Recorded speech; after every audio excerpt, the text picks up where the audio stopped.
नगरी तुल्यनिजान्तर्गतं पश्यन्नात्मनि मायया बहिर्वोद्भूतं यथा निद्रया यः साक्षात् कुरुते प्रबोधसमये स्वात्मानमेवाद्वयं तस्मै श्रीगुरुमूर्तये नमः इदं श्रीदक्षिणामूर्तये बीजस्यान्तरिवाङ्कुरो जगदिदं प्राङ्निर्विकल्पं पुनः मायाकल्पितदेशकालकलना वैचित्रचित्रीकृतं मायावीव विजृम्भयत्यपि महायोगी वयस्वेच्छया तस्मै श्रीगुरुमूर्तये नमः इदं श्रीदक्षिणामूर्तये तस्मै श्रीगुरुमूर्तये नमः इदं श्रीदक्षिणामूर्तये। ॐ सहना भवतु सहनौ भुनक्तु सह वीर्यं करवावहै तेजस्विनावधीतमस्तु मा विद्विषावहै। ॐ शान्तिः शान्तिः शान्तिः। सदाशिवसमारम्भां शङ्कराचार्यमध्यमाम् अस्मदाचार्यपर्यन्तां वन्दे गुरुपरम्पराम्। ओम भाष्यकार के छे जन्मांतरकृत कर्मभ्यश्च प्रागपि गार्हस्थ्याद् विद्योत्पत्ति संभवात् कर्मार्थत्वाच्च गार्हस्थ्य प्रतिपत्तेः कर्मसाध्यायां च विद्यायां सत्यां गार्हस्थ प्रतिपत्ति अनर्थिका एव। એટલે આ પેલું શરૂઆત થઈ હતી કે કર્મ અને જ્ઞાન બંને વસ્તુની આવશ્યકતા છે મોક્ષ માટે, બંનેનો સમુચ્ચય કરવો જોઈએ એવું પૂર્વપક્ષી કર્મકાંડી છે મીમાંસક એનો આર્ગ્યુમેન્ટ હતો. અને પછી આપણે કહ્યું કે ભાઈ આવશ્યકતા નથી, બંને ભેગા થઈ શકે એમ જ નથી. મોક્ષ માટે બંનેનો સમુચ્ચય થઈ શકે એમ નથી, કારણ કે કેવળ અજ્ઞાનનો પ્રશ્ન છે, જ્ઞાનથી એની નિવૃત્તિ થાય. વળી કર્મ જે છે એની અંદર કારકોની જરૂર પડે. કારકો અર્થાત દ્વૈત, કરતા કર્મ વગેરે ભિન્ન ભિન્ન વસ્તુઓ દ્વૈત છે. આ અદ્વૈતનું જ્ઞાન છે, આત્મા એક છે વગેરે.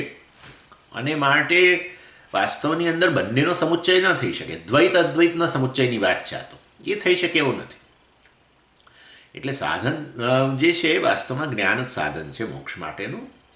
અને કારણ કે આત્મા મોક્ષ સ્વરૂપ છે માટે ઓકે. તો પછી તો આટલો મોટો કર્મકાંડ શેના માટે છે? બધું ફાડીને ફેંકી દેવાના પાના બધા? ના, કંઈ જરૂર એને એવું કરવાની જરૂર નથી. બધા એ કર્મનો ઉપયોગ છે. અર્થાત વાસ્તવની અંદર ચિત્તની શુદ્ધિ માટે કર્મની આવશ્યકતા છે.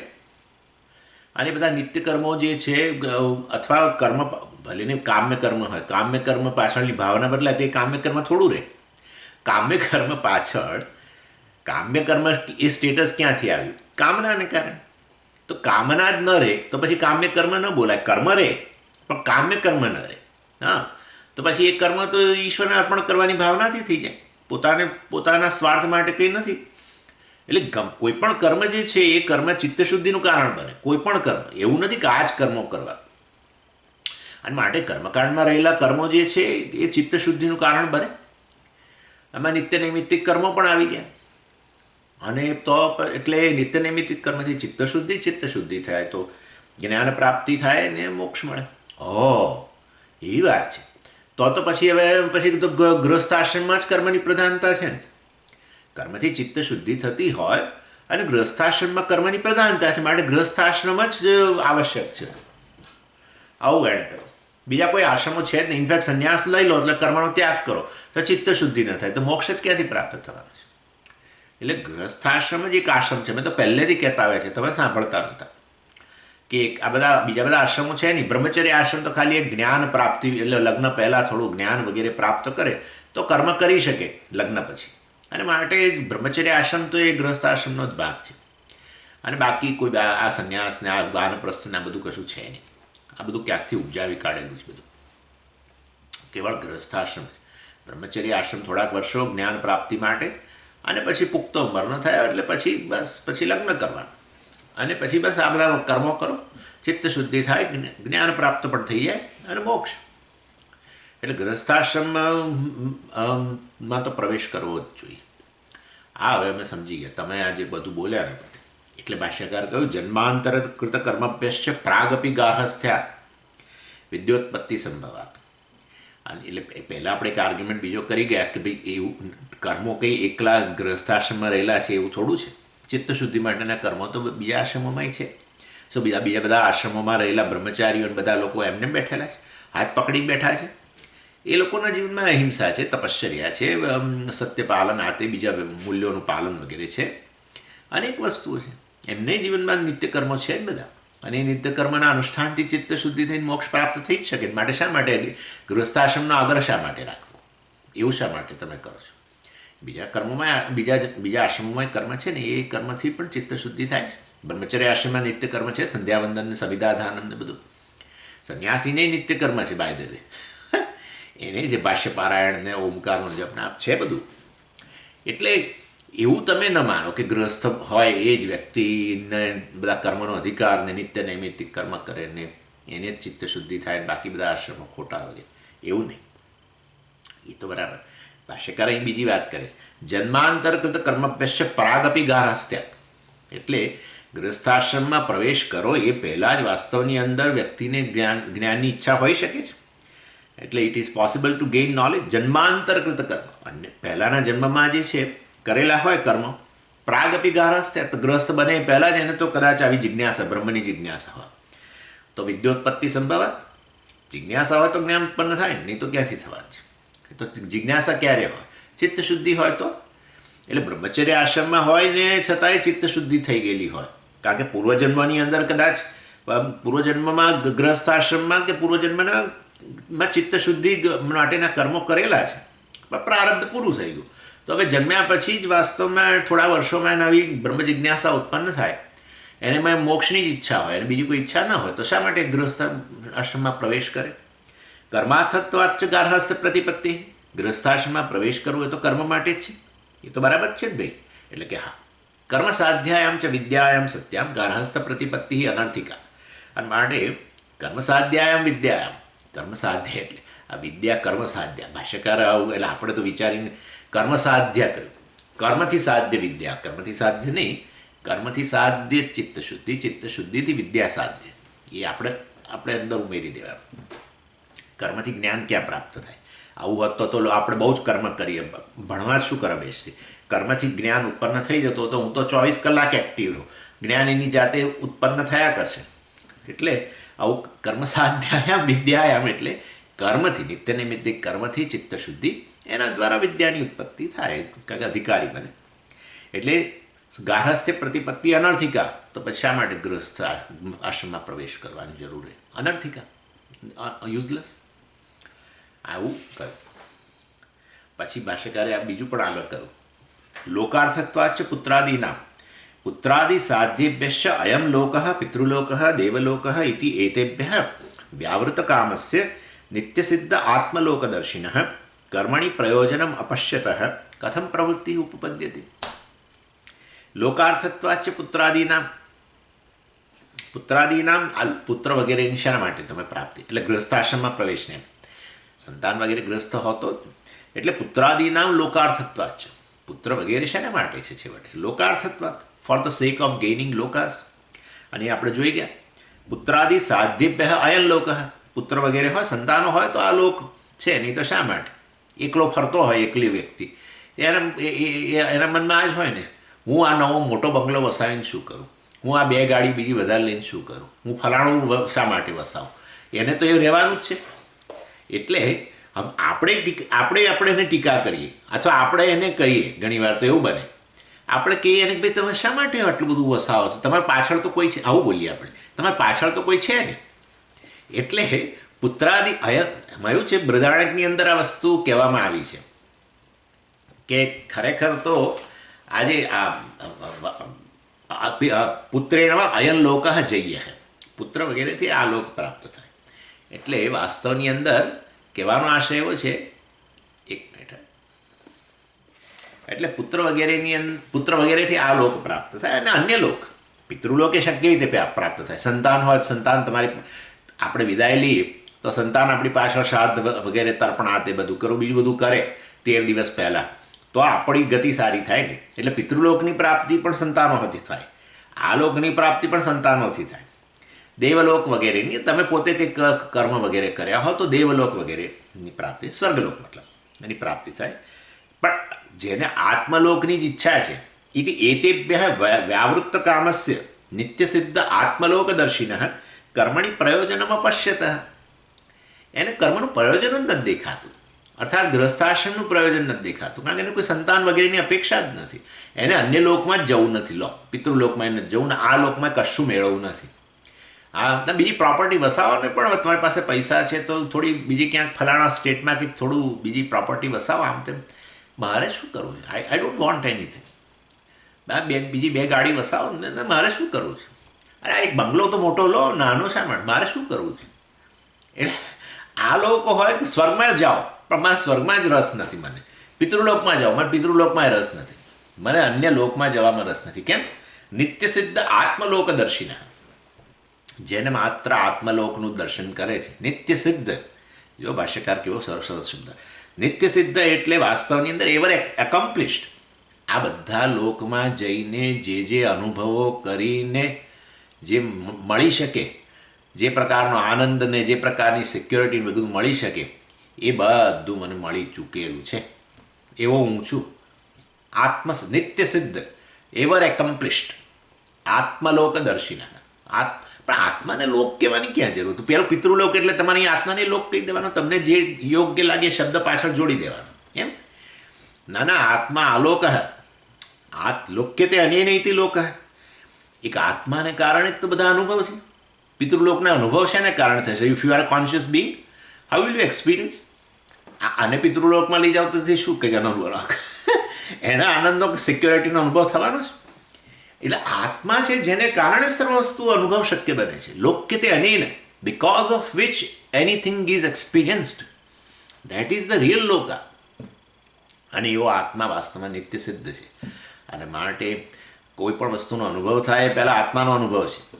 હા, એ તો સેલ્ફ રિવીલિંગ છે, એવર એક્સપિરિયન્સ્ડ.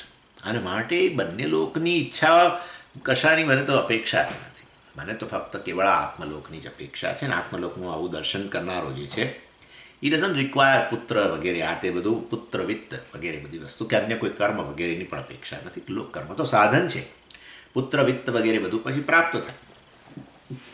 એટલે આ બીજા કોઈ કર્મની અપેક્ષા જ નથી.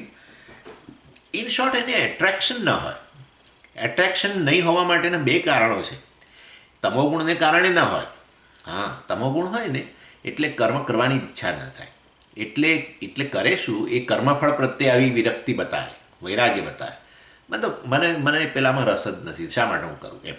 પણ ખરેખર તમોગુણ છે. પેલો આયાસ, પ્રયત્ન કરવો પડે ને, એના માટે પ્રયત્ન કરવા માટે તૈયાર નથી. એટલે પ્રયત્નથી જે પ્રાપ્ત થાય છે એના પ્રત્યે પેલી આપણે જે દ્રાક્ષ ખાટી છે એમ કહીએ ને, એમાં બોલે. હા, જ્યાં સુધી નથી મળ્યું ત્યાં સુધી જ. કોઈક આવો અનુભવ, નાનો આવો અનુભવ પણ થઈ જાય ને સારી વસ્તુનો, તો તરત પાછી બધી ઈચ્છાઓ જાગૃત થાય. એટલે સ્વર્ગ વગેરેનું આ હંમેશા પૂજ્ય સ્વામીજી કહેતા, સ્વર્ગ વગેરે આપણે વેદાંતિઓ ફટાફટ આમ નેગેટ કરી દે. સ્વર્ગની ઈચ્છા નથી, ફલાણાની ઈચ્છા નથી. પણ સ્વર્ગની વસ્તુઓ જેવી એક કોઈક સારી અલૌકિક વસ્તુનો અહીંયા અનુભવ થાય તેને પકડી રાખે એ વસ્તુને, કે જે પણ ઓબ્જેક્ટ હોય. એટલે જ્યાં સુધી આ બધું જાણ્યું નથી ને, અને ત્યાં સુધી, અને આપણી શ્રદ્ધા નથી. બીજું પણ ખરું, સ્વર્ગ વગેરે માટે એટલી શ્રદ્ધા નથી. તો કે શાસ્ત્ર તો કે બધું આ સ્વર્ગ કોણ જોવા ગયું છે? એટલે લેટ્સ ડ્રોપ ઇટ. એટલે ઓકે, અમને તો કોઈ કર્મમાં આની ઈચ્છા નથી ને, અમને તો આ બધા ફલાણા વૈદિક કર્મોથી સ્વર્ગ વળે, અમને તો સ્વર્ગની ઈચ્છા નથી. બધી ઈચ્છા હોય છે. અહીંયા પણ એક સારી જગ્યા કંઈક બીજી જ્યાં રહે છે એના કરતાં સારી જરા વધારે સ્ટેટસ વાઇઝ, કે જરા મોર કમ્ફર્ટેબલ એવી કંઈક જગ્યા, મોર લક્ઝુરિયસ મળતું હોય તો તરત મજા આવે છે. તો પછી એટલું બધું છે જ, ઈચ્છાઓ તો પડેલી જ છે. પણ સ્વર્ગ વગેરેની બહુ શ્રદ્ધા નથી. ઇન શોર્ટ, પણ આ વ્યક્તિ તો આત્મલોક દર્શિના, એણે તો આ આત્મલોકનું દર્શન કરી ચૂકેલો છે ને એને કારણે એને કોઈ લોકની અપેક્ષા જ રહી નથી. એટલે એતેભ્યઃ વ્યાવૃત્ત કામસ્ય, એના મનમાંથી આ બધી લોકની કામના વ્યાવૃત્ત થઈ ગઈ છે, જતી રહેલી છે. કર્મણી પ્રયોજનમાં પશ્યત, અને માટે કર્મનું પ્રયોજન જ એને તો રહ્યું નથી. કથમ પ્રવૃત્તિ ઉપપદ્યતે, બોલો શા માટે કર્મ કરશે? શા માટે ગૃહસ્થાશ્રમમાં પ્રવેશ કરશે? પ્રતિપન્ન ગારસ્થસ્યાપી વિદ્યોત્પત્તૌ વિદ્યાપરિપાકાદ વિરક્તસ્ય કર્મસુ પ્રયોજનમ પશ્યતઃ કર્મભ્યઃ નિવૃત્તિઃ એવ સ્યાત. પ્રવ્રજિષ્યન વા અરે અહમસ્માદ સ્થાનાદ અસ્મિ ઇતિ એવમાદિ શ્રુતિલિંગ દર્શનાત પ્રતિપન્ન ગારસ્થસ્યાપી. જો ભાષ્યકાર કેવું સરસ, કોઈ જગ્યાએ કર્મને બિલિટલ કરી દેવું, કર્મને આમ આપણે જ્ઞાનવાળા છે માટે કોઈ વ્યક્તિ કર્મ કરતું હોય એ વ્યક્તિ નીચલા સ્તરનો છે અથવા તો કર્મ પોતે હલકું છે એવું ક્યાંય ભાષ્યકાર ન દેખાડે. ક્યારેક સાધકો આવું દેખાડતા હોય છે, એ તો જુઓ ને હજુ પૂજા કરે છે, જુઓ હા એ જરા સ્વામીજી જુદા સ્તરે છે, અમે તો બ્રહ્મસૂત્રનો અભ્યાસ કરીએ છીએ, બરાબર છે ભાઈ. એટલે પણ ભાષ્યકાર ન કરે, કારણ કે કર્મને એવી રીતે બિલિટલ કરો એટલે વેદને તમે બિલિટલ કર્યા, કારણ કે વેદની અંદર જ કર્મનું પ્રતિપાદન છે. એટલે શાસ્ત્રની અવગણના થઈ જાય ને. કેટલું બધું એમના મનમાં આ વેદ પ્રત્યે શ્રદ્ધા હશે ને કેવું એમનું દર્શન હશે. ક્યાંય હી હેઝ નોટ બિલિટલ કર્મ. ભલે જ્ઞાનથી જ મોક્ષ મળે છે, બરાબર છે, માટે કર્મ ફેંકી દો, આમ કરી દો, તેમ કરી દો, યુઝલેસ વસ્તુ છે ને, આવું કદી ન કરે ભાષ્યકાર.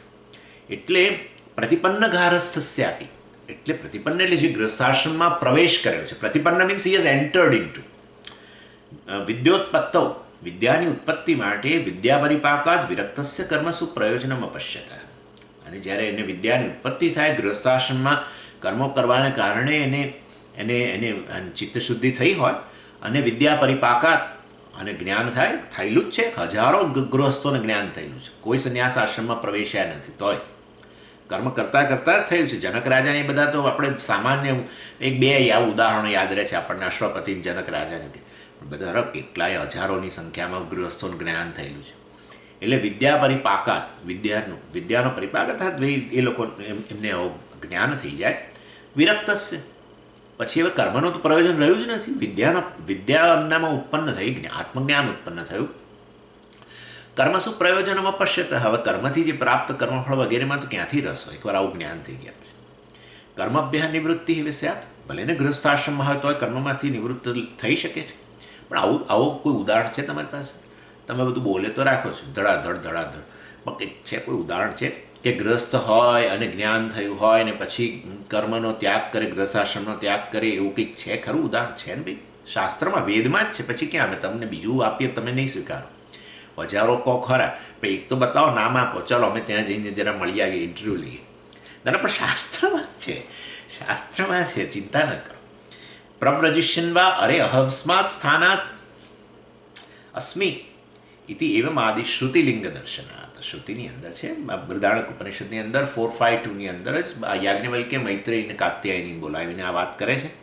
પ્રવ્રજિષ્યન, હું જઈ રહ્યો છું, અહમસ્માત સ્થાનાત, આ સ્થાનથી અર્થાત ગૃહસ્થાશ્રમથી હું જઈ રહ્યો છું અને આ સંપત્તિ તમને વહેંચી આપું છું વગેરે વગેરે. અર્થાત અને યાજ્ઞવલ્ક્યને માટે તમે કોઈ ભાગેડું શબ્દ વાપરી જ ન શકો. કેટલું જ્ઞાન જેની કોઈક સીમા નહીં. અને એકોમ્પ્લિશ્ડ પર્સન, ફ્રસ્ટ્રેટેડ પર્સન જતો હોય. ગ્રસ્ત ઘણીવાર ફ્રસ્ટ્રેટેડ, બહુ દેવું થઈ ગયું, આ થઈ ગયું, એટલે હવે સંન્યાસના વિચારો આવવા માંડે. આ બધું ખોટું છે. એટલે હવે દેવું પૂરું કરવાનું આવ્યું ત્યારે એટલે અથવા પત્ની કે તિરસ્કાર કરતા, હા પત્ની વિદાય લઈ લીધી, વહેલી વિદાય લીધી, હજુ હી ઇઝ ઇન 50s અને પત્ની જતા રહ્યા, બાળકો બહુ કાળજી નથી લેતા, એટલે હવે સંન્યાસના વિચારો આવે છે. આ તો અનહેલ્ધી વસ્તુ છે, બહુ ખરાબ વસ્તુ છે. It's a dangerous thing to jump the fence. પણ યાજ્ઞવલ્ક્યને માટે તો કોઈ એક વ્યક્તિ એવો નથી જેને ડાઉટ હોય. હાઈલી એકોમ્પ્લિશ્ડ એટલે મટીરિયલી બહુ જ ખૂબ જ ધન ને બધું, just because sheer by his knowledge the wealth is attracted. ક્યાંય એમને કશે માગવા જ ના જવું પડે. એમની પાસે એમની વિદ્વત્તા જ એટલી હતી કે ધન આપવા બધું ખેંચી આવતું હતું એમની પાસે. એટલે એ વ્યક્તિ વાસ્તવની અંદર આવી વ્યક્તિ કહે છે કે હવે હું જઈ રહ્યો છું, આ મારે આ બધું મતલબ કે મને હવે આ કર્મનું કોઈ બહુ પ્રયોજન દેખાયું નથી, અને ખૂબ બધા કર્મો કરેલા છે. વૈદિક વ્યક્તિ હતા, ગુરુકુળ ચલાવતા હતા, અને ખૂબ બધા કર્મો અર્થાત યજ્ઞાગાદિથી માંડીને બધું જ, વેદનું અધ્યાપનથી માંડીને બધું શાસ્ત્રાર્થથી માંડી બધું. એટલે ઇન શોર્ટ અત્યંત આવી એકોમ્પ્લિશ વ્યક્તિ પણ ગૃહસ્થાશ્રમમાં હોય તો પણ એ છોડીને જઈ શકે છે કર્મનું પ્રયોજન ન દેખાય તો, અને સંન્યાસ વગેરે ગ્રહણ કરી શકે છે. તો પછી તમે આવું કેવી રીતે કહી શકો કે એકલો ગૃહસ્થાશ્રમ જ છે ને આ બધું સંન્યાસ વગેરેના બધું વસ્તુઓ તો બધી ઉપજાવી કાઢેલી છે? કશું નથી. વેદની અંદર જ સંન્યાસનું લિંગ છે, વૈદિક વસ્તુ છે. પૂર્વ પક્ષીને હવે થયું કે આમાં તો આપણે હારી જઈશું, એટલે હવે પછી આખું ગિયર બદલી નાખ્યો. બહુ સુંદર. ભાષ્યકારના મનમાં ક્યાંથી આ બધા પૂર્વ પક્ષો કદાચ કોઈ મળ્યા હોય કે ન મળ્યા, પણ એમના મનની અંદર કેવી સ્પષ્ટતા હશે કે આવો સંશય હોઈ શકે, આવો સંશય હોઈ શકે. કર્મ પ્રતિ શ્રુતે યત્ન આધિક્ય દર્શનાદ અયુક્તમિતિ ચેત અગ્નિહોત્રાદિ કર્મ પ્રતિ શ્રુતે અધિક યત્ન મહાંશ કર્મણી આયાસ અનેક સાધન સાધ્યત્વાદ અગ્નિહોત્રાદિનામ. પૂર્વ પક્ષી કહે છે કે ભાઈ તમે જો જુઓ શ્રુતિ, હવે પાછું કહે છે કે તમે વેદમાં આવો, ચાલો વેદની અંદર તમે જુઓ કેટલા બધા કર્મો. વેદનો મોટો બધો ભાગ જે છે એ તો આ બધા કર્મોનું જ પ્રતિપાદન કરવામાં છે, અને વોલ્યુમ આર્ગ્યુમેન્ટ કહેવાય. હવે વોલ્યુમ આર્ગ્યુમેન્ટ પર આવી ગયા કે તમારું ઉપનિષદ જે છે 1 પાનું છે, કેનોપનિષદ 2 પાના, ઈશાવાસ્ય 1 પાનું, બૃહદારણ્યક વગેરે હોય તો ચાલો 10, તમારે કેટલા પાના તમારે જોઈએ? ચલો અમારા બૃહદારણ્યકના 30 પાના ગણે. ઓકે 30 શું, ચાલો 40 હું આપું છું, ચાલો 40 પાના, વાંધો નહીં. એટલે 40 પેજીસ તમારા, બસ. પણ અમારા 5000 પાનાની અંદર તમારા 40 પાના કંઈ વિસાતમાં નથી. બાકી બધું શું છે મને કહો. ચાલો 40 પેજીસ આત્મજ્ઞાન, બાકી 4900 જેટલા 60 થતા જે થતા હોય એટલા પાના તો કર્મનું જ પ્રતિપાદન છે. બોલો હવે તમે એના પરથી જ કહો કોનું મહત્વ વધારે, તમે કહો. ચાલો તમારા આત્મજ્ઞાનનું મહત્વ વધારે છે કે મારા કર્મનું મહત્વ વધારે છે? વોલ્યુમ આર્ગ્યુમેન્ટ, બલ્ક આર્ગ્યુમેન્ટ કહેવાય એને. એટલે વાસ્તવની અંદર કહે છે કે માટે કર્મનો છોડાય જ નહીં. જ્યારે વેદ આટલા બધા પ્રમાણમાં આટલા બધા કર્મો કહેતું હોય તો કર્મનું મહત્વ ખૂબ છે. એ દ્રષ્ટિએ યાજ્ઞવલ્ક્ય છોડીને ગયા ને, એ વૈદિક હતાને છોડીને ગયા અને કર્મને છોડીને પછી સંન્યાસ લીધો. અમને તો એ ઠીક નથી લાગતું. અમે તમને આ તો આપણા વચ્ચેની વાત છે એમ કે હું બહાર અમારથી ન બોલાય યાજ્ઞવલ્ક્ય વિશેની તો અમારી કિંમત થઈ જાય, પણ આ તો આપણા વચ્ચેની વાત છે કે યાજ્ઞવલ્ક્યએ જે કર્યું ને એ ઠીક નથી કર્યું.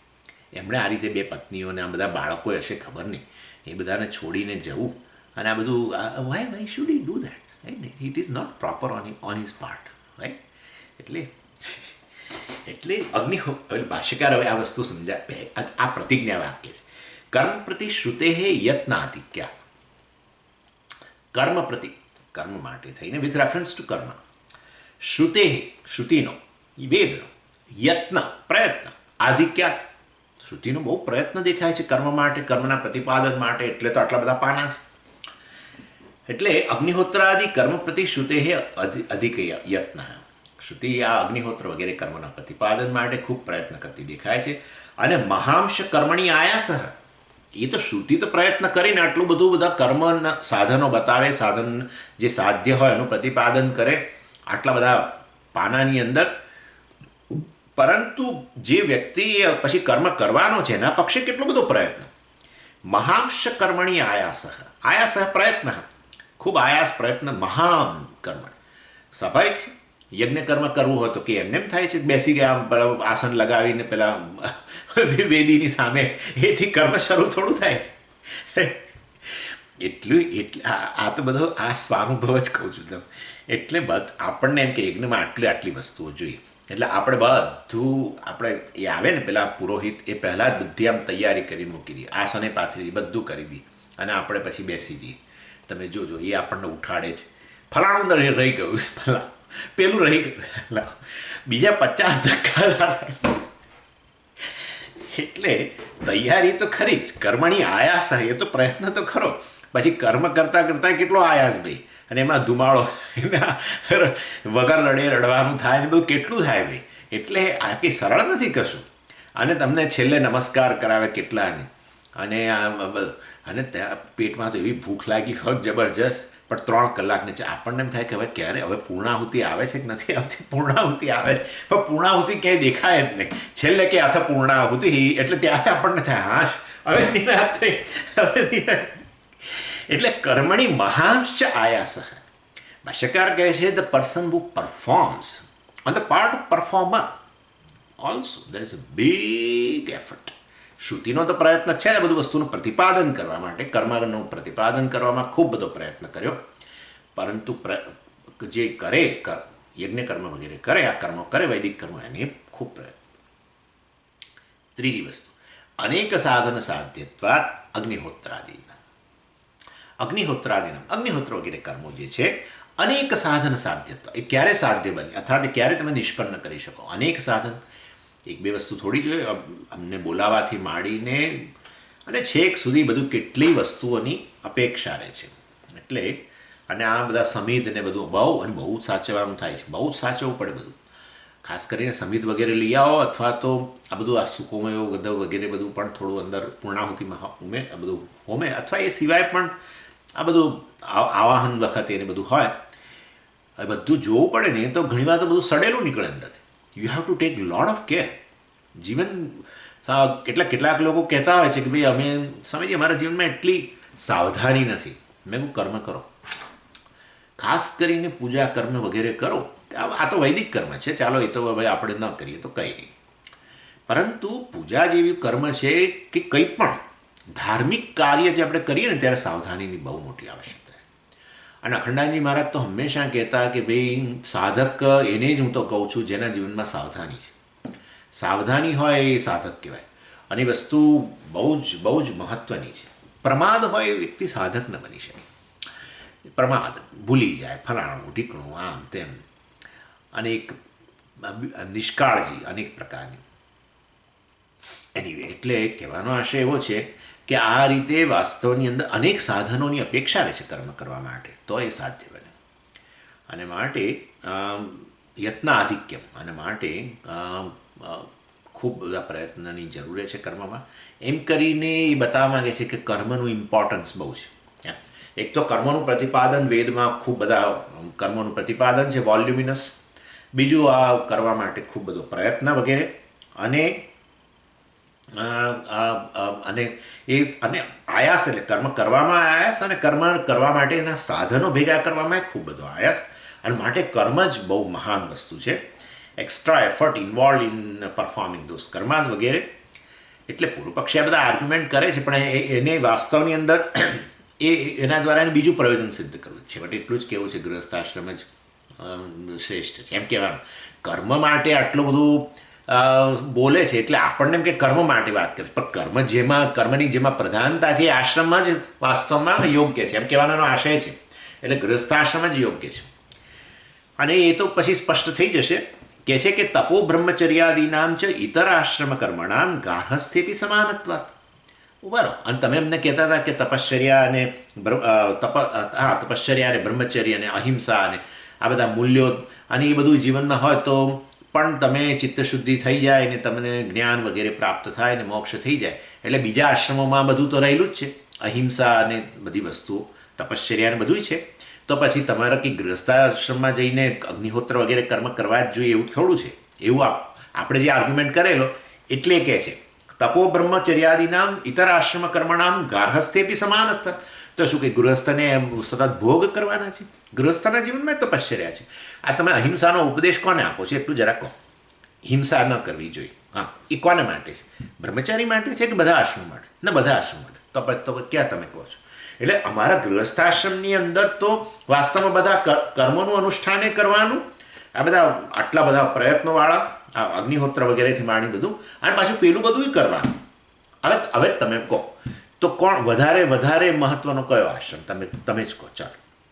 એટલે તપો બ્રહ્મચર્યાદિના ઇતર આશ્રમ, અન્ય આશ્રમ અર્થાત બ્રહ્મચર્ય, સંન્યાસ વગેરે એ ગાર્હસ્થ્યેપી સમાનત્વાત. અને માટે ગૃહસ્થાશ્રમ જે છે એ અને અન્ય આશ્રમોમાં એ બધા કર્મોની તો સમાનતા છે. તપશ્ચર્યા, બ્રહ્મચર્ય, અહિંસા વગેરે, સત્યપાલના, એ બધું તો છે જ. એ તો ગૃહસ્થમાં છે. પણ તમારા બધા છે અગ્નિહોત્ર વગેરે કર્મો છે, તમારે બધામાં પ્રયત્નની આવશ્યકતા છે કશું? ના, નથી. તો એટલે અમે કહીએ છીએ ગૃહસ્થાશ્રમની જ પ્રધાનતા છે, એની એ જ મહત્વનો આશ્રમ છે. અનન્ય સાધન અપેક્ષત્વાત છે. આ મોટું લઈએ. અનન્ય સાધન, અન્ય સાધનોની અપેક્ષા નથી. આ તપશ્ચર્યા વગેરે કરો તો કોની જરૂર? ચાલો, શેની જરૂર? અગ્નિહોત્ર કર્મ અને તપશ્ચર્યા, અગ્નિહોત્ર કર્મ અને અહિંસા. બોલો, સાધનોની જરૂર છે એમાં. હે, તપશ્ચર્યા કરવા માટે તમારાથી અન્ય બીજા કશાની જરૂર ખરી? હે, એટલે આ ઇનફેક્ટ તમારે જમવું હોય ને તપશ્ચર્યા, ચાલો આપણે એમ માનીએ કે આ જે ઉપવાસ તપશ્ચર્યા, ઉપવાસ કરવો તો શેની જરૂર તમે મને કહો? મારે જમવું હોય 2 ટાઈમ તો બધું ઘણી વસ્તુની જરૂર છે, રસોડાથી માંડીને બધી વસ્તુની જરૂર છે, પણ હું ઉપવાસ કરું તો શેની જરૂર મને? ચાલો હું નિયમ લઉં આજે કે હવેથી હું સત્ય બોલીશ, તો હવે તમારાથી અન્ય કશાની જરૂર ખરી એમ મને કહો. એટલે તપશ્ચર્યા હોય, બ્રહ્મચર્ય હોય, અહિંસા હોય, સત્યપાલન હોય, એમાં અનન્ય અપેક્ષા, અન્યની અપેક્ષા તો રહેતી જ નથી તમારાથી અન્ય. જ્યારે અમારા નિત્ય આ બધા અગ્નિહોત્ર કર્મોમાં તમે તો બેસી ગયા પેલા એના પર જઈને, આસન પર જઈને, વેદીની સામે, તેથી થઈ જવાના છે? નથી થવાના. તમારા કેટલા બધા સાધનો. ઇન્ટરેસ્ટિંગ છે ને? એટલે આ બધું આ શીખવાનું છે. આર્ગ્યુમેન્ટ કયા પ્રકારના કરવા, ભાષ્યકાર આપણને બધું શીખવે છે. એટલે ગારહસ્થ એટલે બીજા બધા કર્મો અને ગૃહસ્થમાં આ બધા કર્મોની તો સમાનતા છે, તપશ્ચર્યા વગેરેની, પણ આને બધા અન્ય સાધનોની કોઈ અપેક્ષા, જેમ કે નેચરોપથી. દાખલા તરીકે નેચરોપથી અને આપણે સામાન્ય જે બધા લોકો છે એ નેચરોપેથ કે જે હોય તે નેચરોપથીનું પાલન કરનાર અને આપણા લોકો, એમાં શું, એમાં અપેક્ષા સાધનોની ક્યાં વધારે? આપણને પેલા ભાઈને તો શું, ખાલી એક લીંબુનો જ્યુસ ને થોડા લીલા પાન ને અને પાણી ને હવા અને મડ પેક. હવે મડ પણ અવેલેબલ છે ઢગલો, એટલે ઓછામાં ઓછા સાધનોની હોય. એટલે એના જેવી સ્થિતિ છે. અર્થાત તમે આ બધા બતાવો છો ને, તપઃ, બ્રહ્મચર્ય અને આ બધું, પણ એમાં કોઈ સાધનોની જ અપેક્ષા નથી. સાધન બાહુલ્યાત વાસ્તવમાં એવું કહેવાય છે કે જેટલા બધા સાધનોની અપેક્ષા, જેટલો પ્રયત્ન વધુ, એટલું વધારે ને વધારે તમને ફળ પણ એવું મોટું મળે. અને એટલા માટે હું હંમેશા કહું છું કે એક વ્યક્તિ જપ કરે અને એક વ્યક્તિ પૂજા કરે તો સામેજી કોને પુણ્ય વધારે પ્રાપ્ત થાય? મોટાભાગના લોકો એમ માને કે જપ કરે અને પુણ્ય. ના, જે પૂજા કરે એને વધારે પુણ્ય પ્રાપ્ત થાય, અદૃષ્ટની પ્રાપ્તિ. કારણ કે ખૂબ બધો આયાસ છે. પૂજા કરવી એટલે કેટલા સાધનો ભેગા કરવા અને કેટલી વધારે સાવધાની પણ ખરી. જેમ વધારે સાધનો આવે ને તેમ વધારે બધી સાવધાની રાખવી પડે. એટલે એનીવે, ઇન શોર્ટ, જેટલું સાધનનું બાહુલ્ય, સાધનની જેટલી વધારે જરૂર વગેરે કર્મમાં, એટલું પુણ્ય વગેરે પણ વધારે પ્રાપ્ત થતું હોય. એટલે એનીવે, એટલે અહીંયા કહે છે અનન્ય સાધન અપેક્ષત્વાચ ઇતરેશામ ન યુક્ત તુલ્યવત વિકલ્પ. માટે તમે અમને આવો વિકલ્પ ન બતાવો કે તમારે જેમ અગ્નિહોત્રાદિ કર્મ છે ગૃહસ્થાશ્રમમાં, એવી રીતે અમારે વાસ્તવની અંદર આ પ્રકારે રહેલું છે, બીજા બધા સાધનો તપશ્ચર્યા વગેરે બધું રહેલું છે, એમ કરીને તમે એની સરખામણી કરો છો. પણ આવું સરખામણી ન કરો, કારણ કે અગ્નિહોત્ર વગેરે બધા કર્મો કરવામાં તો અનેક સાધનો જોઈશે, અનેક પ્રયત્ન કરવો પડશે. જ્યારે પેલા બધામાં તો કોઈ તમારાથી અન્ય કશાની અપેક્ષા જ નથી. તમારા મનમાં એક સંકલ્પ થવો જોઈએ, આજે ઉપવાસ કરવો છે, લો પછી કયા સાધનની જરૂર છે? તમારા સિવાય અન્ય કોઈ સાધનની જરૂર ખરી? તમારે કશી જરૂર નહીં. અને માટે તમે ન યુક્ત, આ યોગ્ય નથી. શું? તુલ્યવત વિકલ્પ. આ બંને તુલ્ય સમાન છે એવો વિકલ્પ તમે અમને ના આપશો. આશ્રમીભિ તસ્ય ઇતિ છે. એટલે માટે બીજા બધા આશ્રમો, બીજા આશ્રમ કર્મો જે છે એ ગૃહસ્થાશ્રમને અનુકૂળ છે. ગૃહસ્થાશ્રમની સાથે એની સરખામણી, અન્ય આશ્રમમાં રહેલા કર્મોની ગૃહસ્થાશ્રમમાં રહેલા કર્મો સાથેની જે સરખામણી છે એ યોગ્ય નથી. કારણ કે અગ્નિહોત્ર વગેરે કર્મમાં તો ખૂબ આયાસ વગેરેની જરૂર છે, ખૂબ સાધનોની પણ જરૂર છે, જ્યારે પહેલાંમાં તો કશાની તપશ્ચર્યા વગેરેમાં જરૂર નથી, એમ કે છે. સિદ્ધાંતિને થયું કે પાછો જવાબ આપવો પડશે. એટલે એને તો એક જ વસ્તુ છે, આ મીમાંસકોને પહેલેથી આવું છે. એ લોકોને સંભાવ સંન્યાસ માટે એટલી મોટી એલર્જી છે, કારણ કે કર્મ સાધન છે ને જીવનમાં. એ લોકો માને છે કે કર્મ જ સાધન છે. તમારે કલ્યાણ કરવું હોય, તમારે જીવનમાં મોક્ષ પ્રાપ્ત કરવો હોય કે ભૌતિક સિદ્ધિઓ મેળવવી, કર્મ જ સાધન છે. અને માટે આ છોડીને જનારા જે છે સંન્યાસીઓ, એ એમને બિલકુલ રૂચતું જ નથી. ઇનફેક્ટ વિશિષ્ટાદ્વૈતીઓને નથી રૂચતું. પણ એ વિશિષ્ટાદ્વૈતીઓ ટીકા કરતા, ભલે પણ એવું કહેવાય છે કે રામાનુજાચાર્યજીએ છેલ્લે આપાત સંન્યાસ લીધો, અને આપાત સંન્યાસ કહેવાય. જ્યારે હવે જોયો કે આ શરીર છૂટવાનું છે હવે, એટલે ત્યારે સંન્યાસ લઈ જે એવું પાછું મનમાં ખરું કંઈક રીતે કે આ સંન્યાસ લઈને આપણે પ્રારબ્ધ પૂરું થાય, આપણે શરીરમાંથી વિદાય લઈએ સંન્યાસ લીધા પછી, તો આપણને શ્રેષ્ઠ ગતિ થાય, એવું એવું બધું માને. એટલે કેટલા બધા મહાત્માઓ જે જીવનભર સંન્યાસની ટીકા કરેલી હોય એ અંતમાં સંન્યાસ લે પાછા. એટલે આવું તો બહુ એ બન્યું છે. એનીવે ચાલો, પણ એટલે એવું કહેવાનો આશય નથી કે સંન્યાસ સારો કે ખોટો કે રીતે, પણ કહેવાનો આશય, અને તો કોઈ પણ રીતે ગ્રહસ્થાશ્રમ જે છે આ એક જ આશ્રમ છે. આ બધા એકાશ્રમવાદીઓ કહેવાય છે. એક જ આશ્રમ, ગૃહસ્થાશ્રમ જ વૈદિક આશ્રમ છે. બાકી કોઈ આશ્રમો વૈદિક વેદે સેન્કશન કરેલા નથી, એ બધા ઉપજાવી કાઢેલા છે. એટલે એના માટે આ બધો પ્રયત્ન કરે છે. એનીવે, એટલે અન્ય આશ્રમોના કર્મોની એની સાથે સરખામણી ન કરો એમ કહ્યું ને, ગૃહસ્થાશ્રમમાં રહેલા કર્મો સાથે, એમ કે એટલે બીજા આશ્રમો પણ યોગ્ય નથી, ગૃહસ્થાશ્રમ શ્રેષ્ઠ છે. સિદ્ધાંતિ કહે છે નહીં, એ વસ્તુ નહીં. કેમ? જન્માંતરકૃત અનુગ્રહાત યદુક્તમ કર્મણી. કેવું ભાષ્યકાર એમના પક્ષમાં જાય. ભાષ્યકાર જરા પણ નો બિટરનેસ. જન્માંતરકૃત અનુગ્રહાત યદુક્તમ કર્મણી શ્રુતે અધિક યત્ન ઇત્યાદિ ન અસૌ દોષ. યત જન્માંતરકૃતમપી અગ્નિહોત્રાદિલક્ષણમ કર્મ બ્રહ્મચર્યાદિલક્ષણમ ચ અનુગ્રાહકમ ભવતિ વિદ્યોત્પત્તિમ પ્રતિ येन जन्मना एव विरक्ताः दृश्यन्ते केचित.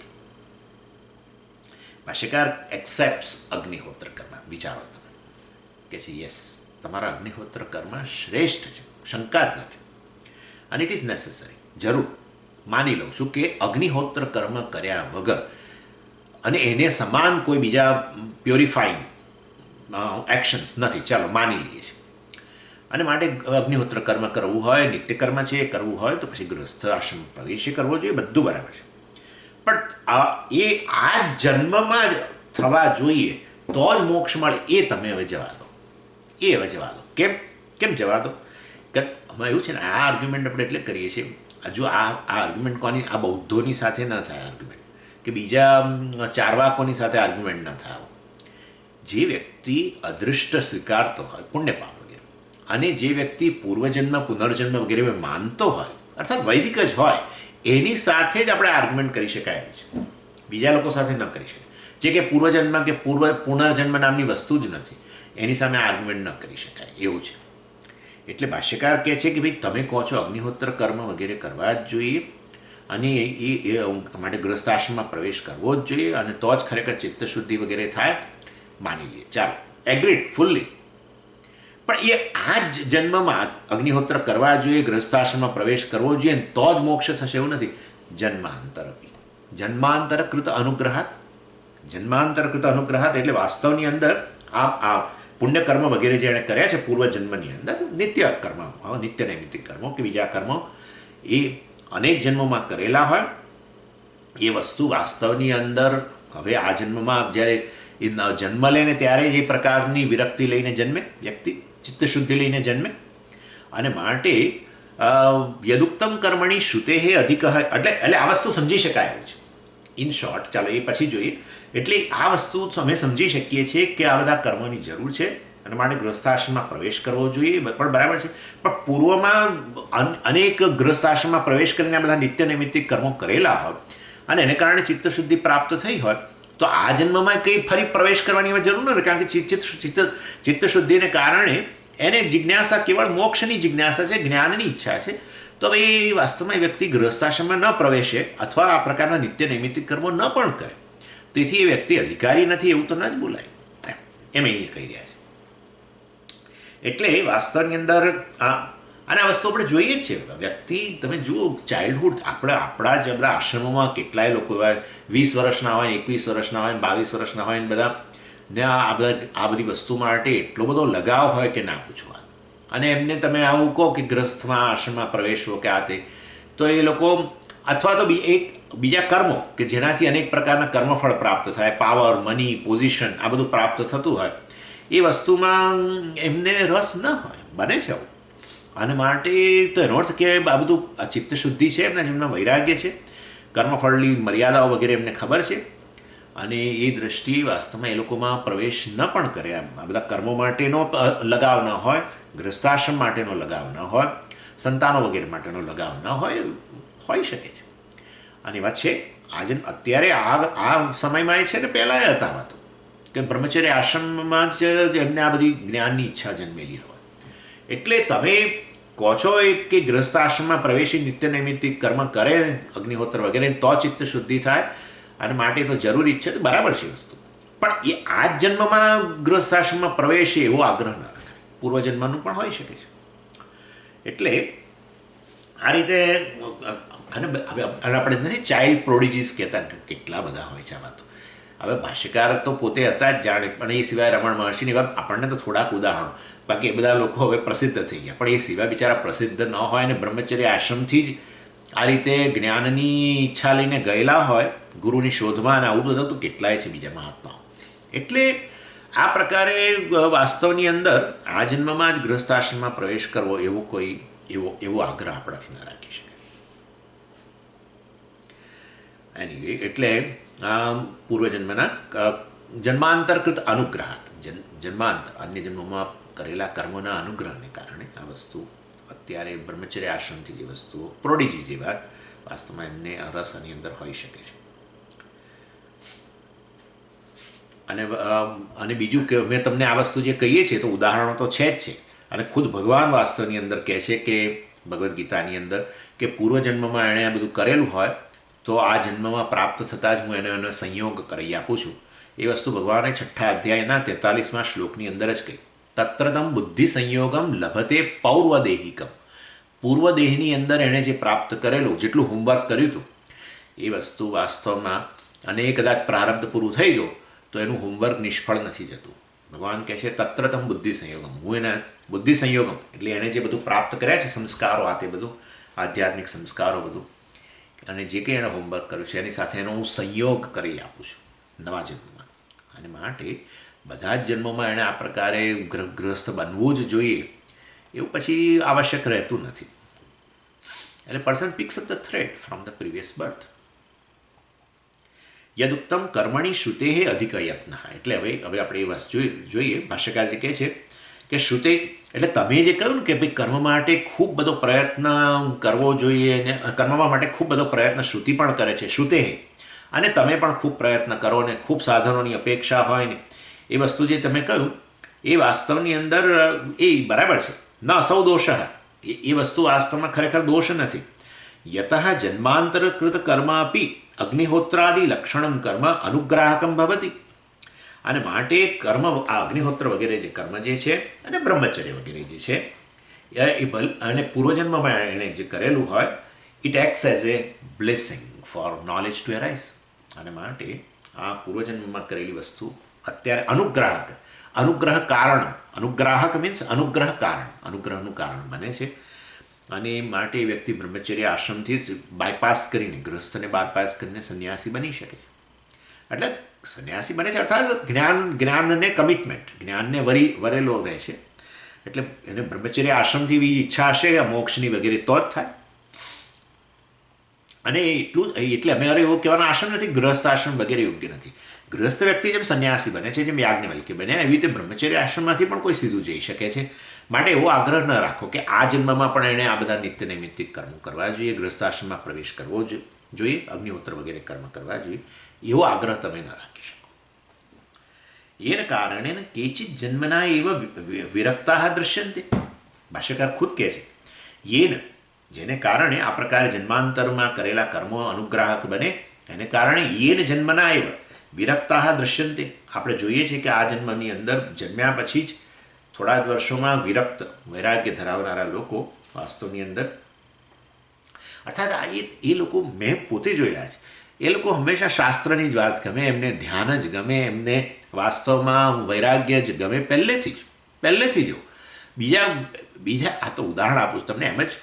એટલે વાસ્તવમાં એના બીજા ભાઈઓ બહેનો, સિબલિંગ્સ હોય ને બધા, એટલે મા બાપ બધા માટે એક સરખું જ લાવે દિવાળી વખતે, બધા કપડાં નવા લાવે, ના ને તે ને ફલાણું, અને કોઈ રસ જ નહીં. આ ઉપરથી ના પડે કે મારે કશી જરૂર નથી, મને તો આ 2 ડ્રેસ મારા પૂરતા છે. એને જમવાની અંદર કોઈ એવો આગ્રહ નહીં. આ જોઈએ તે જોઈએ, કશું એવી માગું. બાળકો તો જનરલી માગે આવું બધું, સ્વાભાવિક છે, એમને અમુક વસ્તુ ભાવતી હોય ન ભાવતી હોય.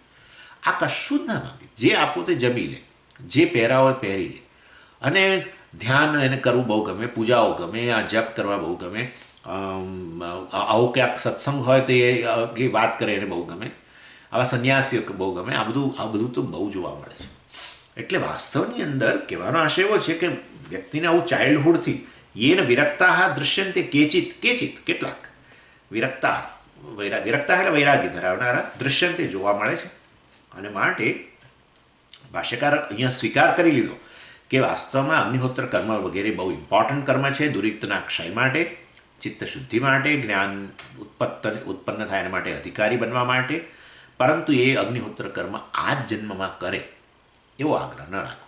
જન્માંતર કૃતમ, બસ અન્ય જન્મમાં પણ પૂર્વજન્મમાં પણ કરેલો. આ આર્ગ્યુમેન્ટ હવે તમે સમજી ગયા કે ક્યારે કરી શકે આવો આર્ગ્યુમેન્ટ. જો સામેની વ્યક્તિ પૂર્વજન્મનો સ્વીકાર કરતી હોય તો, નહીં તો કેવી રીતે આર્ગ્યુમેન્ટ થાય આપણાથી? ન જ થાય. એનો હોલ આર્ગ્યુમેન્ટ આપણો આ છે. એટલે શ્રુતિ એ દ્રષ્ટિએ વાસ્તવની અંદર અનેક કર્મોનું જે વિધાન કરે છે એ અમે સ્વીકારીએ છીએ. અને એ બધાનો જ્ઞાનની ઉત્પત્તિ માટે જે અધિકારીત્વ બનવા માટેનો જે એનો રોલ જે છે એ પણ અમે સ્વીકારીએ છીએ. પરંતુ આ જ જન્મની અંદર પ્રવેશ કરવો જોઈએ આ બધા કર્મો કરવા માટે ગ્રહસ્થમાં વગેરેમાં, એવો આગ્રહ ન રાખી શકે. કેચિત્તુ કર્મસુ પ્રવૃત્તા અવિરક્તા વિદ્યા વિદ્વેષિણ તસ્માત જન્માંતરકૃત સંસ્કારેભ્ય વિરક્તાનામ આશ્રમાંતર પ્રાપ્તિ વૈશ્યતે. વાહ! કેચિત્તુ કર્મસુ પ્રવૃત્તા. ઓન ધ અધર હેન્ડ, તું રહ્યો છે ને કેચિત્તુ, તું એટલે પરંતુ, એટલે મતલબ કે હવે ભાષ્યકાર આખી જુદો તદ્દન વિરુદ્ધ પ્રકારના લોકો હોય જે આપણે જેની ચર્ચા કરી એનાથી તદ્દન વિરુદ્ધ. આપણે કહ્યું કે જન્મ્યા પછી થોડાક વર્ષોની અંદર જ વૈરાગ્ય વગેરે ધરાવનારા અને આ બધી વસ્તુમાં રસ ધરાવનારા હોય. કેટલાક તો કેવા હોય છે? કેચિત્તુ કર્મસુ પ્રવૃત્તા અવિરક્તા દૃશ્યંતે. આ કેટલાક તો કર્મ માટે જ એમને આસક્તિ રહેલી, અત્યંત આસક્તિ, એને જ કમિટેડ હોય. અને એમને આવી જ્ઞાનની વગેરેની વાત આવે ને તો ઊભા જ થઈ જાય ત્યાંથી. જ્ઞાનની અને મિત્રો હોય, આ પણ તમને બહુ સત્ય ઉદાહરણ જ આપું છું. મિત્રો હોય અને એમાં કોઈક વ્યક્તિને આ પૂર્વના કર્મોને કારણે થોડાક વર્ષો પછી એને આવો રસ જાગે આ બધા વસ્તુમાં, અને એ આવા ક્લાસ વગેરે જવાનું શરૂ કરે, તો બીજા મિત્રો એની મિત્રતા છોડી દે. પહેલાં તો પ્રયત્ન ખૂબ કરે કે એને એમાંથી પાછો લાવવા માટે. એટલે પેલા જે સંન્યાસી ક્લાસ લેતા હોય એના વિશે ખૂબ બધું બોલે, અને પછી ન્યૂઝપેપરો કાઢીને બતાવે, જો આ બધા લોકો બહુ ઢોંગી હોય છે ને, આમ ને તેમ ને, તું ફસાઈ જઈશ ક્યાંક, આમ તેમ, કેટલું કે બધું. આ બધું ઇન્ડિયામાં બહુ જ બને છે, ખૂબ. એટલે ત્યાં ઘણા આઈ શુડ એપ્રિશિએટ કે જે પ્રમાણમાં યંગસ્ટર હું અહીંયા જોઉં છું, આપણે આજે કંઈ નાની મોટી શિબિરો અહીંયા થઈએ તે, અથવા ક્યાં હું ગયો હતો ને વગેરે, ત્યાં યંગસ્ટર મેં જે જોયા એનો અડધો ભાગે ત્યાં નથી કોઈ આવતો. ખરેખર ત્યાં તો બધા ફક્ત મોટી ઉંમરના જ લોકો. કેમ તો ના બધા કેમ યંગસ્ટર નથી આવતા? બસ એના મિત્રો અને એવા વાતાવરણમાં જ રહ્યો હોય કે જેમાં આ બધી વસ્તુ માટેની એક સુગ જ હોય, જ્ઞાન માટેની જ સુગ. એટલે ભાષ્યકાર કહે છે વિદ્યા વિદ્વેષિણ. વિદ્યાનું નામ, આ જ્ઞાનનું નામ આવે ને જ એને દ્વેષ ઉત્પન્ન થાય. એટલે પોતાનો મિત્ર જો પોતાની વાત ન માને, હવે આ બધી વસ્તુઓમાંથી પાછો ન વળી જાય, આ બધી સ્ટડી ને આ બધો ક્લાસ ભરવા અને સત્સંગ વગેરેમાંથી પાછો ના વળે તો એની મિત્રતા છોડી દે. વર્ષોની મિત્રતા છોડી દીધેલી છે. આવું બને છે. ખૂબ દ્વેષ. અને અવિરક્તા, કોઈ પ્રકારનો વૈરાગ્ય. રક્તા, અવિરક્તા મીન્સ રક્તા, ખૂબ આસક્તિ ધરાવનાર. શેમાં? કર્મસુ. બસ કર્મ માણવા છે, આખો દિવસ કર્મ કરો ને આ મેળવો, પેલું પેલું ભોગવો, એમાં જ રસ. આ બધી વસ્તુની વાત જ નહીં. એટલે કર્મને બિલિટલ કર્યા વગર ભાષ્યકાર આ રીતે બહુ સુંદર અહીંયા બતાવી રહ્યા છે. ઈશ્વર અનુગ્રહાદેવ અદ્વૈત પેલું શું કહે છે? ઈશ્વર અનુગ્રહાદેવ પુંસામ અદ્વૈત વાસના. ઈશ્વરનો અનુગ્રહ હોય તો જ આવી અદ્વૈત વાસના અર્થાત આવી જ્ઞાન વગેરેની ઈચ્છા આપણામાં જાગૃત થાય, તો જ એને કર્મફળ વગેરે માટે વિરક્તિ હોય. એના માટે થઈને કર્મ એનું સાધન છે, એના માટે કર્મ માટે પણ વિરક્તિ હોય. અને એ બધી વસ્તુઓ જન્માંતરકૃત કર્મ, પૂર્વજન્મમાં એણે જે કરેલા હોય કર્મ, એના પુણ્યવશાત એને પ્રાપ્ત થતું હોય છે. એટલે વાસ્તવમાં એટલે અહીં ભાષ્યકાર ફરી પાછા કહે છે તસ્માત જન્માંતરકૃત સંસ્કારેભ્ય સંસ્કારાસ ગેઇન ઇન ધ પ્રીવિયસ જન્મ એટલે આશ્રમાંતર પ્રાપ્તિ. એટલે આ સંન્યાસ આશ્રમાંતર એટલે ગૃહસ્થ આશ્રમ છોડીને અન્ય આશ્રમ એટલે કે સંન્યાસ વગેરેની અંદર પ્રાપ્તિ એમના માટે ડિઝાયરેબલ બનતું હોય છે, કારણ કે જન્માંતરકૃત કર્મ સંસ્કાર.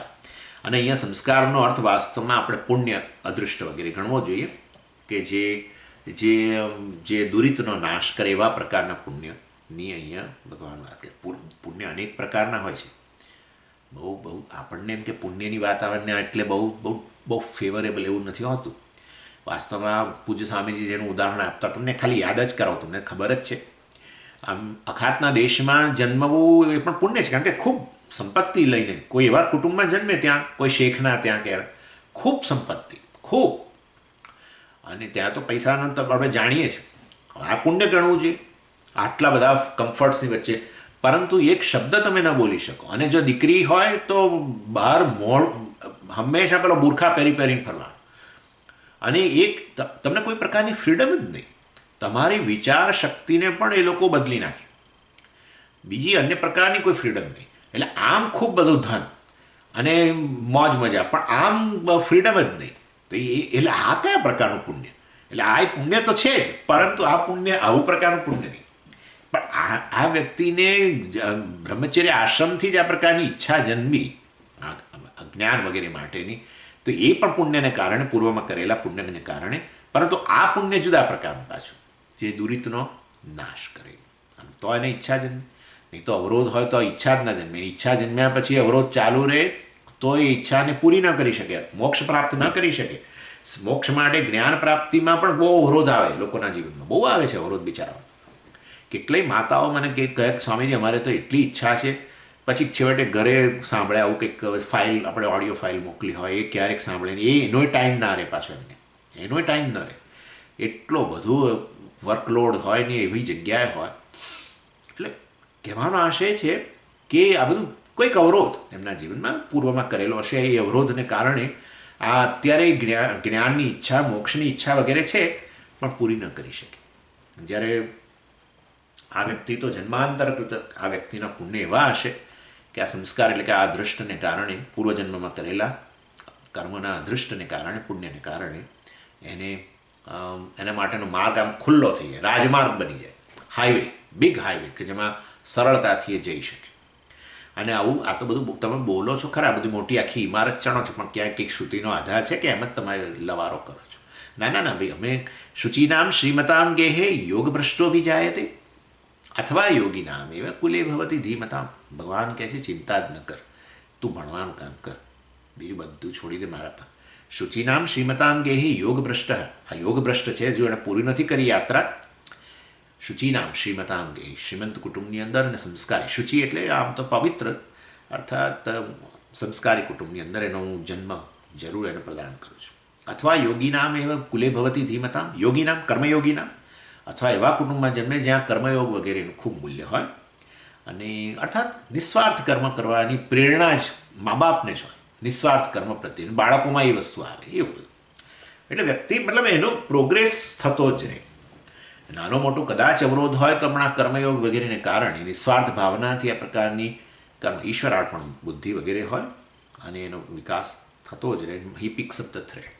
માટે એ તો વસ્તુ નિશ્ચિત છે કે આ જન્માંતરકૃત સંસ્કારેભ્ય વિરક્તાનામ આશ્રમાંતર પ્રાપ્તિ ઈષ્યતે મીન્સ ઇટ ઇઝ ડિઝાયર્ડ. આશ્રમાંતર પ્રાપ્તિ, અન્ય આશ્રમની પ્રાપ્તિ અથવા સંન્યાસ આશ્રમ વગેરેની પ્રાપ્તિ એ લોકોને માટે શક્ય છે. કેવા છે? વિરક્તાનામ વૈરાગ્ય વગેરે ધરાવે છે. શેને કારણે વૈરાગ્ય ધરાવે છે? જન્મથી જ વગેરે.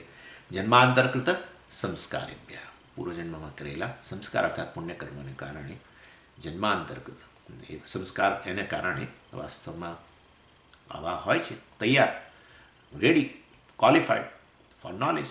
તો હવે એ લોકોને કંઈ ગૃહસ્થ આશ્રમમાં પ્રવેશી નિત્ય આ બધા અગ્નિહોત્ર કર્મ કરવાની જરૂરિયાત જણાતી નથી, એ લોકોની ઈચ્છા પણ હોતી નથી. એનીવે, કર્મફલ બાહુલ્યાચ. હવે જુઓ પેલો વોલ્યુમ આર્ગ્યુમેન્ટ લઈ આવે. આ બહુ જ મોટી વસ્તુ છે. આ વેદાંતિઓને જે નડે ને આ લોકો, આ વેદમાં માનો છો તો કે હા માનીએ છીએ વેદમાં, મેં તો પૂરેપૂરો વેદને સ્વીકાર. તો વેદમાં તમારું આ આત્મજ્ઞાન એક પાનામાં છે અને બાકી પહેલાં કર્મોનું આટલું બધું પ્રધાન છે. તમે આ બધું છોડીને બેસી ગયા છો. એક જણ મને કહ્યું હતું, સ્વામીજી તમે તમે તમારી જાતને વૈદિક કહો છો તો વેદમાં તો કર્મની પ્રધાનતા છે. કેટલા બધા કર્મો વિશે કહ્યું છે. તમે આત્મજ્ઞાનની જે વાતો કરો છો એના કારણે છોડીને બેઠા છો, એ તો એક પાનું છે વેદમાં, એક પાનું, 18 મંત્રો. કેનો ઉપનિષદ થોડા બધા. અને માટે કર્મની જ બહુલતા છે. તો તમારે સમજવું જોઈએ કે વેદનો મેસેજ શું છે, કર્મ છે કે જ્ઞાન છે, તમે જ કહો. વોલ્યુમ આર્ગ્યુમેન્ટ, અને મેં વોલ્યુમ આર્ગ્યુમેન્ટ કર્યું છે.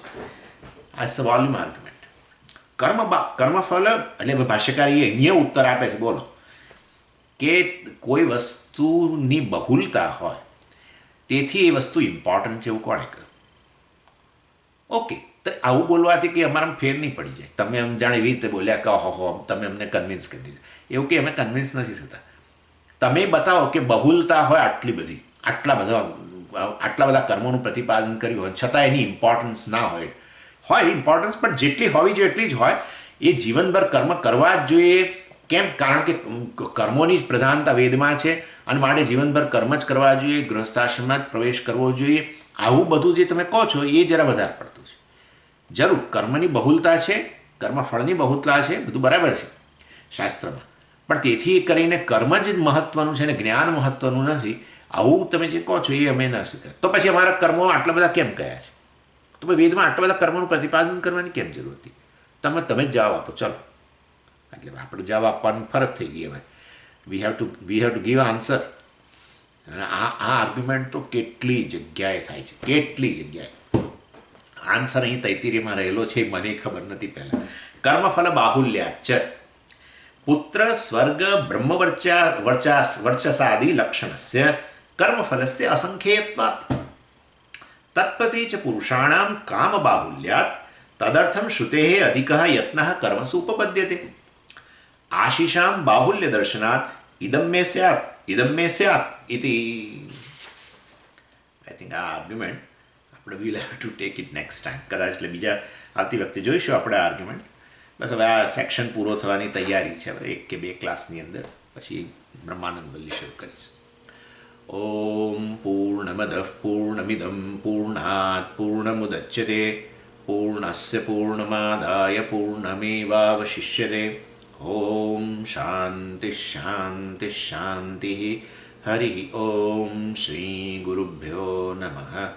હરિ ઓમ.